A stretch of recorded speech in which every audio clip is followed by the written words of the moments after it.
Buenos días, alumnos. Soy su docente Catherine Picón del curso de Historia. El tema que vamos a desarrollar es acerca de la tensión internacional durante la Guerra Fría. Para ello vamos a hablar, ¿sí?, de la Revolución Cubana.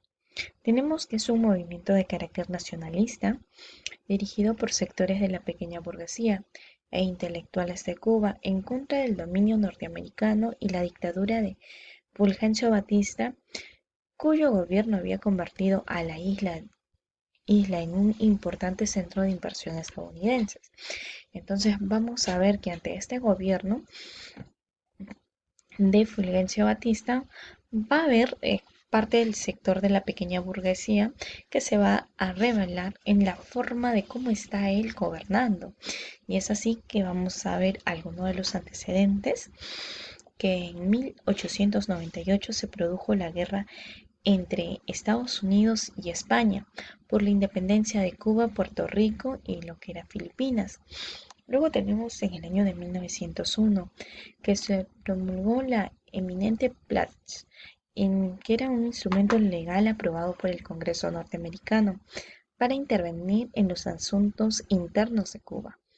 También vamos a ver que en el año de 1940 se impuso la dictadura de este personaje Fulgencio Batista, presidente de Cuba.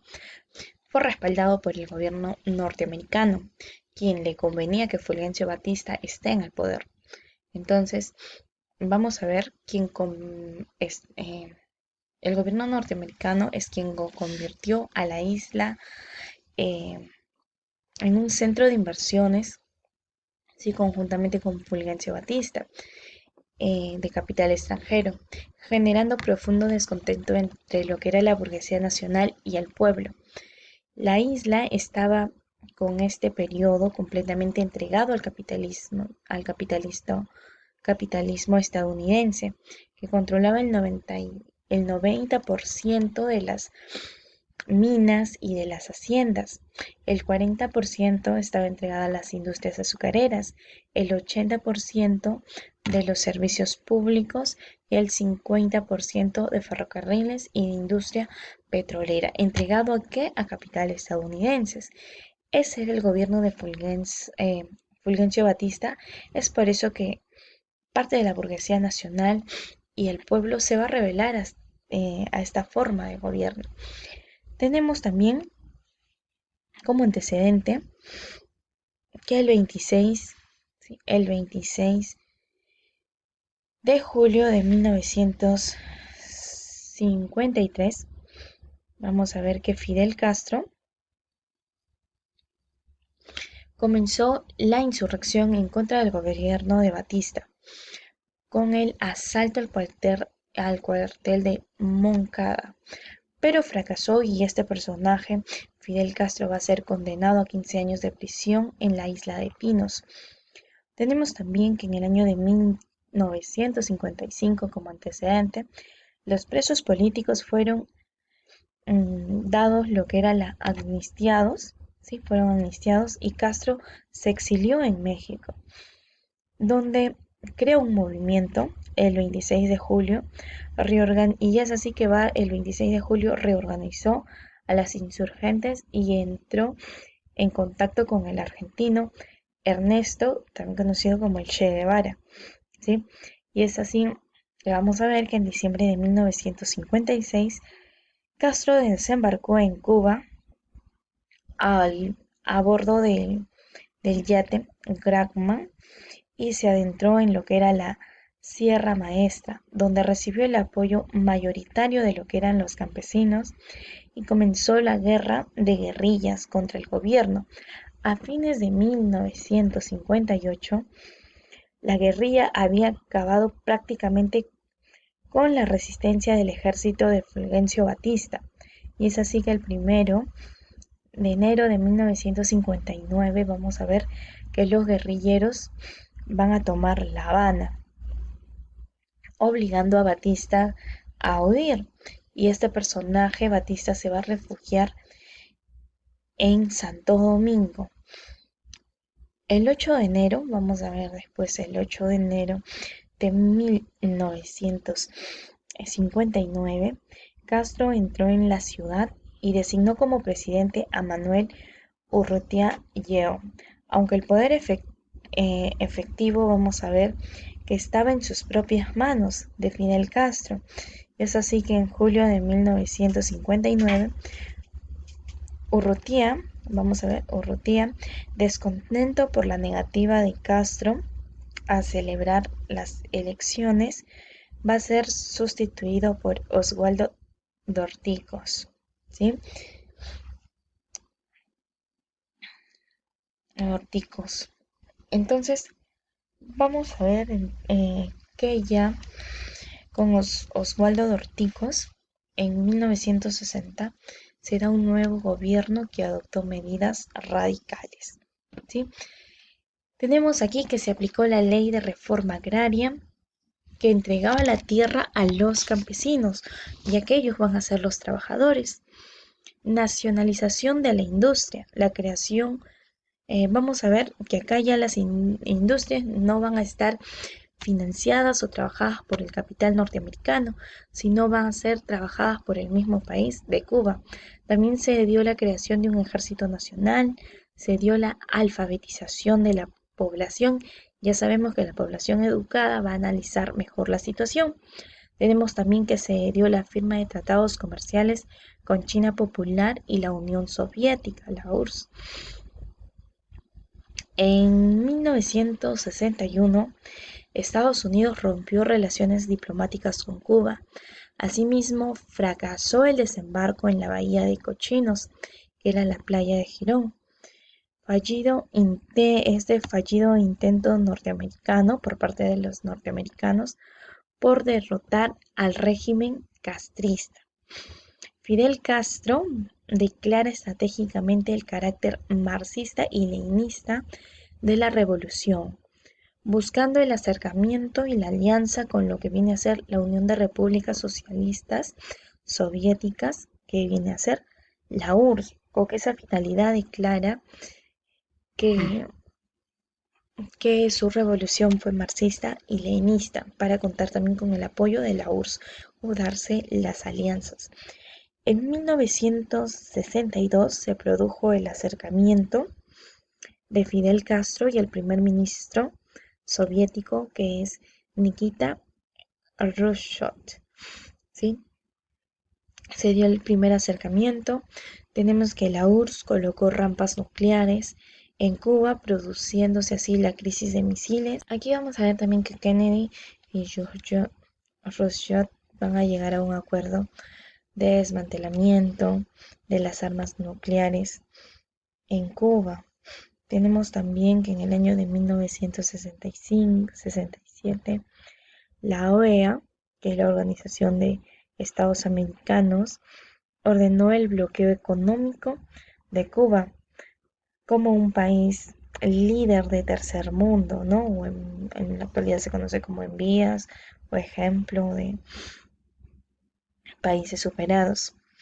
Cuba va a intervenir militarmente en diferentes conflictos. Vamos a ver que Cuba interviene en los conflictos de Angola, Congo, Guinea-Bissau, Somalia, Etiopía, lo que es los conflictos también con Mozambique y Yemen del Norte. Por ejemplo, tenemos que los hermanos Castros, ¿sí? Fidel Castro y Raúl Castro, gobernaron las islas mientras que la hostilidad entre el régimen cubano y Estados Unidos se hacía cada vez más dura. Tenemos la primera de Praga en 1968, que se da en enero. El gobierno de Alexander Dukes, quien prometió lo que era un socialismo con rostro humano. Vamos a ver que este personaje va a intentar, vamos a ver el intento de Dukes. Él va a querer transformar el comunismo y se va a anticipar a su tiempo y tenía muchos puntos en común con las reformas liberales. También Vamos a ver que entre los principios del proyecto de Dussel consistían en la descentralización de la economía y la burocracia. No tenemos la concepción de la libertad de prensa, el mantenimiento de relaciones conciliatorias con Europa Occidental. Él proponía esta forma de gobierno. Vamos también acá a ver a Brezhnev, que autoriza la ocupación de Checoslovaquia por las tropas del Pacto de Varsovia que se había dado el 21 de agosto de 1968.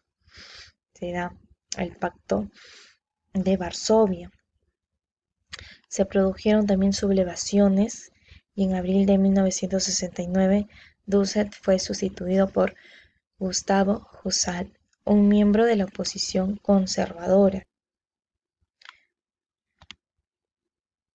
Vamos a ver ahora la Organización de los Países No Aliados, que fue la agrupación de estados que durante la Guerra Fría no tenían alianza formal con ninguno de los dos bloques hegemónicos, liderados por Estados Unidos y la Unión de Repúblicas Socialistas Soviéticas, conocido también como la URSS. Entonces, eh, vamos a ver que fundamentalmente para su surgimiento va a haber una conferencia de Bandung que se da en el año de 1955, que va a respaldar la lucha de los dos países del tercer mundo para lograr la independencia frente a cualquier poder colonial o hegemónico. En la hegemónico vamos también a ver en la conferencia de Belgrado, ¿sí?, que se da en el año de 1961, se celebra la primera reunión de la Organización de Países No Alineados para definir sus objetivos esenciales. Tenemos también aquí que por ejemplo, en este rol van a destacar el primer ministro de la India, Jawaharlal Nehru, y vemos también los presidentes de Ahmed Sukarno de Indonesia. Vamos a ver a Gamal Abdel Nasser de Egipto, Mohamed Rusmat de Ghana, Shetob Toure de Guinea, Josip Broz, conocido también Tito de Yugoslavia. La política de no alineamiento no fue neutral. ¿Por qué se dice que no fue neutral? Pues no va a implicar una participación activa en lo que era la política internacional, inclinándose claramente por alguno de los dos bloques hegemónicos, que era la URSS o Estados Unidos. Por ejemplo, vamos a ver que en una gran mayoría los países no alineados se opusieron a Estados Unidos durante la guerra de Vietnam. Y tenemos también ya la URSS, ¿sí? Vamos a ver que después de la invasión soviética de Afganistán, también vamos a ver que se van a poner en contra de la URSS. Tenemos también que en Cuba, Fidel Castro definió el régimen político cubano como marxista-leninista. Los países no alineados se consideraban como un importante amortiguador entre dos países, ¿sí?, o dos alianzas militares rivales con las que disimulaban la posibilidad de un conflicto grave. Sin embargo, vamos a ver que cualquier ambición de constituir una fuerza se vio frenada por la sociedad de lo que eran los no alineados. Entonces, ante este hecho, vamos a ver que esto se va a debilitar económicamente, militarmente, y con la desintegración de la URSS se vio más aún debilitado en 1991, y con ello van a descansar de esa tensión de la Guerra Fría.